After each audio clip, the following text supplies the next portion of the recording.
नमस्ते। आज हम एक ऐसी टेक्नोलॉजी की कहानी पर बात करेंगे जो हमारी आज की दुनिया को आप कह सकते हैं पर्दे के पीछे से चलाती है। ये है जियोग्राफिक इंफॉर्मेशन सिस्टम यानी जीआईएस की कहानी। जी हाँ, वही तकनीक जो हमारे फोन से लेकर बड़ी बड़ी ग्लोबल हेल्थ सर्विसेज तक हर चीज को पावर देती है। कभी सोचा है कि ये सब होता कैसे है? इन सारे सवालों का जवाब एक ही बड़े मजेदार आइडिया में छिपा है, डेटा को लोकेशन से जोड़ना। और बस यही जीआईएस का पूरा सार है। ठीक है, तो चलिए इसमें थोड़ा और गहरा उतरते हैं। अपनी कहानी की शुरुआत हम एक बहुत ही पावरफुल हालिया उदाहरण से करेंगे। एक ऐसा उदाहरण जिसने जीआईएस को दुनिया भर में चर्चा का विषय बना दिया। जी हाँ, जॉन्स हॉपकिंस के कोविड-19 डैशबोर्ड को 1 अरब से भी ज्यादा व्यूज मिले थे।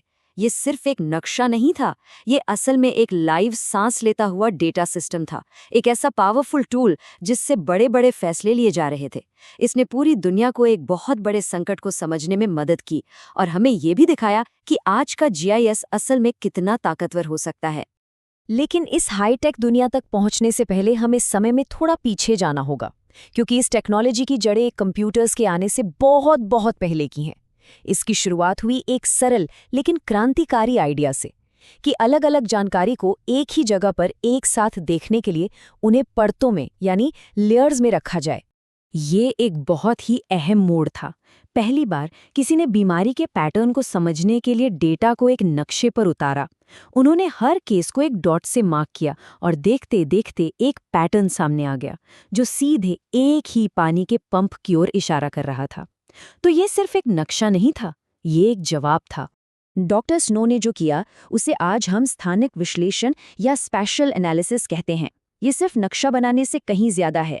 ये कहाँ का सवाल पूछकर क्यों का जवाब खोजने की कला है, और सही मायनों में यही जीआईएस का दिल है। अब चलिए करीब 1 सदी आगे चलते हैं। एक और दूर की सोचने वाले शख्स ने डॉक्टर स्नो के इस आइडिया को लिया और उसे एक बिल्कुल नए लेवल पर पहुंचा दिया।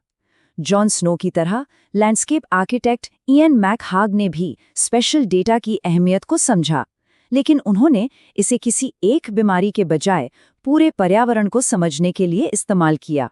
अब ये जो आइडिया है ना, ये बड़ा दिलचस्प है। मैकहाग ने लेयर केक मेथड का आइडिया दिया। सोचिए कि आप ट्रांसपेरेंट शीट्स पर अलग अलग नक्शे बना रहे हैं, एक नदियों का, एक सड़कों का, एक मिट्टी के प्रकार का, और फिर उन्हें एक के ऊपर एक रख देते हैं। अचानक आप उन सभी के बीच के रिश्ते को साफ साफ देख सकते हैं। आज का हर जीआईएस सॉफ्टवेयर इसी मूल सिद्धांत पर काम करता है। मैकहाग के आइडियाज वाकई बहुत पावरफुल थे, पर उन्हें हाथ से करना बहुत धीमा और मुश्किल काम था। फिर आए कंप्यूटर्स, और बस यहीं से कहानी ने असली रफ्तार पकड़ी। चलिए देखते हैं कि ये सब कैसे हुआ। 1960 के दशक में कुछ दूरदर्शी लोगों ने इन स्पेशल आइडियाज को कंप्यूटर की ताकत से जोड़ना शुरू कर दिया। रॉजर टॉमलिंसन, जिन्हें जीआईएस का जनक भी कहा जाता है, ने कनाडा के लिए पहला ऑपरेशनल जीआईएस बनाया। हार्वर्ड लैब इनोवेशन का एक हब बन गया और जैक और लॉरा डेंजरमैन ने एसरी की स्थापना की, जो आज दुनिया की सबसे बड़ी जीआईएस कंपनी है।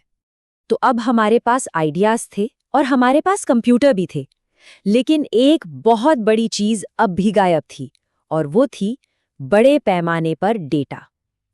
फिर 1970 के दशक में सब कुछ बदलने वाला था, आसमान में मौजूद नई टेक्नोलॉजीज की बदौलत।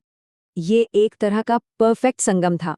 लैंडसैट ने हमें ऊपर से पृथ्वी की तस्वीरें दी, जीपीएस ने हमें धरती पर किसी भी चीज की सटीक लोकेशन बताई, और टाइगर जैसे सरकारी डेटाबेस ने हमें डिजिटल फॉर्मेट में सड़कें और सीमाएं दी। अचानक जीआईएस को चलाने के लिए डेटा का एक विशाल महासागर तैयार हो गया था। तो बात यह है कि इस बदलाव ने सब कुछ बदल दिया। सोच कर देखिए, ये कितना बड़ा शिफ्ट था। जो काम पहले महीनों या सालों में होता था, वो अब घंटों में हो सकता था। जो नक्शे सिर्फ एक छोटे से एरिया को कवर करते थे, अब पूरी दुनिया को कवर कर सकते थे। नक्शा बनाना जो कुछ एक्सपर्ट्स का काम था, वो अब बहुत से लोगों के लिए एक आसान टूल बन गया। जैसे जैसे टेक्नोलॉजी और ज्यादा पावरफुल होती गई और डेटा आसानी से मिलने लगा, जीआईएस एकेडमिक लैब से निकलकर बिजनेस, सरकारों और आखिरकार हमारी रोजमर्रा की जिंदगी में शामिल हो गया। 2001 तक सिर्फ एजरी के ही 10 लाख लाइसेंस्ड सॉफ्टवेयर यूजर्स थे। ये टेक्नोलॉजी एक खास टूल से बढ़कर एक बहुत बड़ी इंडस्ट्री बन चुकी थी। और फिर ये हुआ। ये एक बहुत बड़ा टर्निंग पॉइंट था। गूगल मैप्स ने दुनिया को दिखाया कि जीआईएस कितना यूजफुल और आसान हो सकता है। अब हर कोई एक पता खोज सकता था, रास्ता देख सकता था और एक डिजिटल नक्शे के साथ इंटरैक्ट कर सकता था। और फिर आया स्मार्टफोन।